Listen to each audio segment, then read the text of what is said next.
സുഹൃത്തുക്കളെ, fire alarm fire fighting technology എന്ന channel കൊണ്ട് ഉദ്ദേശിക്കുന്നത് ഫയർ അലാം സിസ്റ്റങ്ങളെപ്പറ്റിയും ഫയർ ഫൈറ്റിംഗ് രീതികളെപ്പറ്റിയും മനസ്സിലാക്കുന്നതിന് വേണ്ടിയാണ്. എന്താണ് fire alarm fire fighting technology? മനുഷ്യജീവൻ സംരക്ഷിക്കുക, സ്വത്ത് സംരക്ഷിക്കുക, പരിസ്ഥിതി സംരക്ഷിക്കുക എന്നതാണ് ഇതിൻ്റെ പ്രധാന ലക്ഷ്യം. അതിനായി ശരിയായ ഡിസൈൻ, ശരിയായ ഇൻസ്റ്റലേഷൻ, നിരന്തരമായ മെയിൻ്റനൻസ്, പരിശീലനം നേടിയ ടെക്നീഷ്യന്മാർ ഇവയെല്ലാം ഇതിന് അത്യാവശ്യമാണ്. ആദ്യം തീ എന്താണെന്ന് മനസ്സിലാക്കേണ്ടതുണ്ട്. തീ എന്നത് ഒരു രാസപ്രവർത്തനമാണ്. ഇതിലൂടെ ചൂട്, വെളിച്ചം, പുക, ജ്വാല എന്നിവ ഉണ്ടാകുന്നു. തീ ഉണ്ടാകാൻ 3 ഘടകങ്ങൾ ആവശ്യമാണ്. ഇതിനെ ഫയർ ട്രയാങ്കിൾ എന്ന് വിളിക്കുന്നു. ഫയർ ട്രയാങ്കിൾ ഹീറ്റ്, സ്പാർക്ക്, തീപ്പൊരി, ചൂടുള്ള ഉപരിതലം ഇതെല്ലാം ഹീറ്റായിട്ട് പരിഗണിക്കാം. രണ്ടാമത് ഫ്യൂവലാണ്.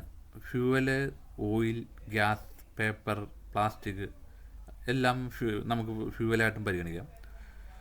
ഓക്സിജനാണ് മൂന്നാമത്തെ ഘടകം. ഓക്സിജൻ വായുവിൽ 16% വേണം ഫയർ തീ ഉണ്ടാകാനായിട്ട്. ഇവയിൽ ഏതെങ്കിലും ഒരു ഘടകത്തെ നീക്കം ചെയ്താൽ തീ അണയും. ഫയർ അലാം ഫയർ ഫൈറ്റിംഗ് സിസ്റ്റത്തിൻ്റെ ആവശ്യകത എന്ത്? തീപിടുത്തം വളരെ വേഗത്തിൽ പടരുന്നു. പലപ്പോഴും പുക കാരണം ആളുകൾക്ക് തീ കാണാൻ സാധിക്കില്ല. പ്രതികരിക്കും മുമ്പ് പേടി കാരണം പല പരിക്കുകളും മരണങ്ങൾ വരെ സംഭവിക്കും. അത്തരം സാഹചര്യത്തിൽ fire alarm system, fire protection system വളരെയേറെ ഉപയോഗപ്രദമാണ്.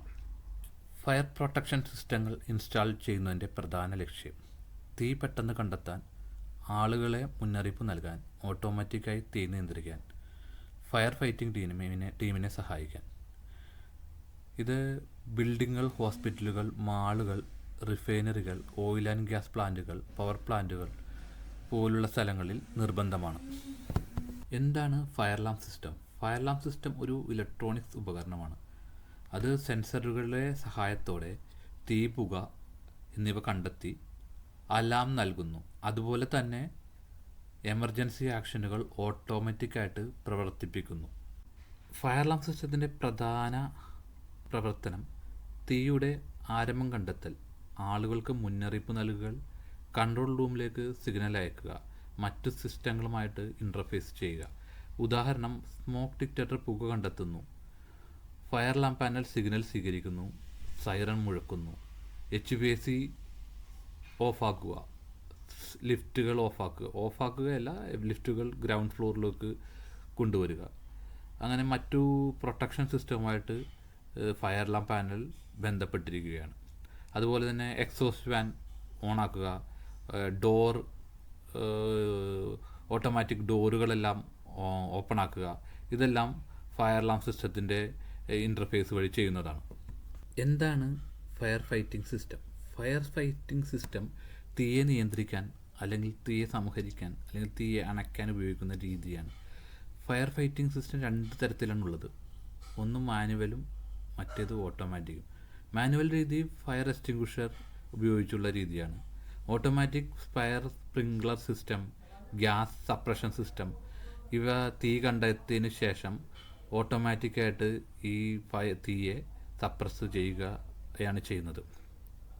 ഈ fire alarm fire fighting system ഒരു ഇലക്ട്രോണിക്, മെക്കാനിക്കൽ, ഹൈഡ്രോളിക് സിസ്റ്റത്തിൻ്റെ ഒരു ഏകോപനമാണ്. ഈ സിസ്റ്റം എങ്ങനെയാണ് വർക്ക് ചെയ്യുന്നതെന്ന് വെച്ചാൽ, ആരംഭഘട്ടത്തിൽ അലാം പ്രവർത്തിക്കുന്നു.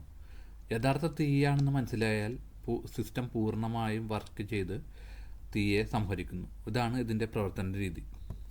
ഫയർ പ്രൊട്ടക്ഷൻ സിസ്റ്റങ്ങൾ സാധാരണയായിട്ട് ഉപയോഗിക്കുന്നത് റെസിഡൻഷ്യൽ ബിൽഡിങ്ങുകൾ, ആശുപത്രികൾ, എയർപോർട്ടുകൾ, മാളുകൾ, ഡാറ്റാ സെൻറ്ററുകൾ, ഓയിൽ ആൻഡ് ഗ്യാസ് പ്ലാന്റുകൾ, റിഫൈനറികൾ, പവർ പ്ലാന്റുകൾ എന്നിവിടങ്ങളിലാണ്.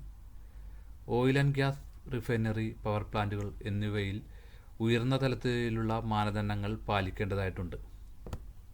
ഫയർ അലാം ഫയർ ഫൈറ്റിങ്ങിൽ ഒരു ടെക്നീഷ്യൻ്റെ പങ്ക് വളരെ വലുതാണ്.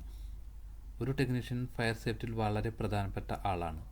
ടെക്നീഷ്യൻ്റെ ഉത്തരവാദിത്തങ്ങൾ ഉപകരണങ്ങൾ ഇൻസ്റ്റാൾ ചെയ്യൽ, കേബിളിംഗ്, ടെർമിനേഷൻ, കമ്മീഷനിങ്, ഫാൾട്ട് കണ്ടെത്തൽ, പ്രിവെൻറ്റീവ് മെയിൻ്റനൻസ്, എമർജൻസി റിപ്പോർട്ട്. ഒരു ചെറിയ പിഴവ് പോലും ഫാൾസ് അലാം, സിസ്റ്റം ഫെയിലിയർ വരെ ഉണ്ടാകാൻ സാധ്യതയുണ്ട്. അതുകൊണ്ട് ടെക്നീഷ്യൻ വളരെ ഉത്തരവാദിത്തമുള്ളവരും നല്ല കഴിവും ടെക്നിക്കലി നല്ല സ്കില്ലുമുള്ള ആളായിരിക്കണം.